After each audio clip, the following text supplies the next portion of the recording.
أولا نحن سعيدين بتبيان الحقيقة بعد التقرير الذي صدر بالأمس وأعلنه وزير شؤون الأسرى أن الشهيد عرفات قتل تحت التعذيب وليس كما ادعت سلطات الاحتلال الإسرائيلي.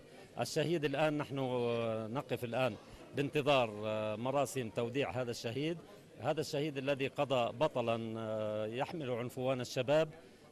نحن الآن نشعر بالافتخار والاعتزاز حقيقة بالرغم من المرارة الهائلة، وكما ترى والدته وزوجته وأبنائه وأخواته بالرغم من الحزن العميق إلا أنهم يفتخرون لهذا الذي يحدث لهذا الشهيد. نحن الآن لا نستطيع أن نجيب على جميع الاتصالات من وسائل الإعلام العالمية، من الجزائر، من جميع الدول العربية، من فضائيات العالم. هذا حدث عظيم، هذا أعاد للشهادة رمزيتها وعاد للشهادة حيويتها بعد أن تناسى الناس والجماهير تناست موضوع الشهادة. الآن الشهادة تتألق في أبهى صورها. نحن فخورون جدا. الشعب الفلسطيني توحد الآن، الجماهير الفلسطينية توحدت، كل الناس، التضامن،